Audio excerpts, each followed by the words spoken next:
ETV ಭಾರತಕ್ಕೆ ಸ್ವಾಗತ. ಇದು ನ್ಯೂಸ್ ಟೈಮ್. ರಾಜ್ಯದಲ್ಲಿ ಹೆಚ್ಚಿದ ಲೋಕಸಮರದ ಕಾವು. ಮೊದಲ ಹಂತದ ಚುನಾವಣೆಗೆ ಅಧಿಸೂಚನೆ. 14 ಕ್ಷೇತ್ರಗಳಲ್ಲಿ ನಾಮಪತ್ರ ಸಲ್ಲಿಕೆ ಆರಂಭ. ಮೊದಲ ದಿನವೇ ನಾಮಪತ್ರ ಸಲ್ಲಿಸಿದ ಡಿಕೆ ಸುರೇಶ್. ರಾಮನಗರದಲ್ಲಿ ಸಿಎಂ ಡಿಸಿಎಂ ನೇತೃತ್ವದಲ್ಲಿ ಕಾಂಗ್ರೆಸ್ ಬಲ ಪ್ರದರ್ಶನ. 593 ಕೋಟಿ ರು ಆಸ್ತಿ ಘೋಷಿಸಿದ ಸಂಸದ. ಬಿಜೆಪಿ ಬಂಡಾಯಕ್ಕೆ ಬಿಎಸ್ವೈ ಮದ್ದು. ದಾವಣಗೆರೆ ಬೆಳಗಾವಿಯಲ್ಲಿ ಅಸಮಾಧಾನ ಶಮನ. ತುಮಕೂರು ಶಿವಮೊಗ್ಗ ಬೇಗುದಿ ಬಾಕಿ. ನಂಜುಂಡೇಶ್ವರನ ದರ್ಶನ ಪಡೆದ ಕುಮಾರಸ್ವಾಮಿ. ವಿಶೇಷ ಪೂಜೆ, ತುಲಾಭಾರ ಸೇವೆ. ಅಗತ್ಯವಿದ್ದರೆ ಸುಮಲತಾ ಭೇಟಿಗೂ ಸಿದ್ಧ ಎಂದ ಮಾಜಿ ಸಿಎಂ.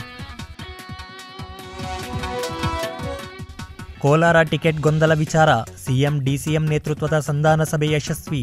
ಸಚಿವ ಭೈರತಿ ಸುರೇಶ್ ಹೇಳಿಕೆ. ಚಿತ್ರದುರ್ಗ ಬಿಜೆಪಿ ಟಿಕೆಟ್ ವಿಚಾರ. ಸ್ಥಳೀಯ ನಾಯಕರ ಆಪೇಕ್ಷೆಯಂತೆ ಪಕ್ಷ ಟಿಕೆಟ್ ಕೊಟ್ಟಿದೆ. ಮೋದಿ ಕಾಲದಲ್ಲಿ ಸ್ಪರ್ಧಿಸುವ ಸುವರ್ಣಾವಕಾಶವಿದು ಎಂದ ಗೋವಿಂದ ಕಾರಜೋಳ. ತೇಜಸ್ LA-5033 ಯುದ್ಧ ವಿಮಾನದ ಯಶಸ್ವಿ ಪರೀಕ್ಷೆ. 18 ನಿಮಿಷಗಳ ಕಾಲ ಹಾರಾಟ ನಡೆಸಿದ ಏರ್ಕ್ರಾಫ್ಟ್. ಮಹತ್ವದ ಮೈಲಿಗಲ್ಲು ಸ್ಥಾಪಿಸಿದ HAL. ಲೋಕಸಭೆಗೆ ಟಿಕೆಟ್ ಸಿಗದ ಬೇಸರ. ಆತ್ಮಹತ್ಯೆಗೆ ಯತ್ನಿಸಿದ್ದ ತಮಿಳುನಾಡು ಸಂಸದ ನಿಧನ. ಡಿಎಂಕೆ ಎಂಡಿಎಂಕೆ ಮೈತ್ರಿಯಿಂದ ತಪ್ಪಿದ್ದ ಟಿಕೆಟ್.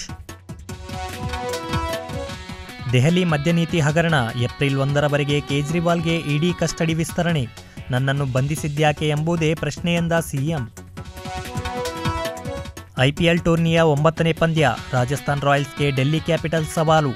ಮೊದಲ ಗೆಲುವಿನ ನಿರೀಕ್ಷೆಯಲ್ಲಿ ಪಂತ್ ಪಡೆ.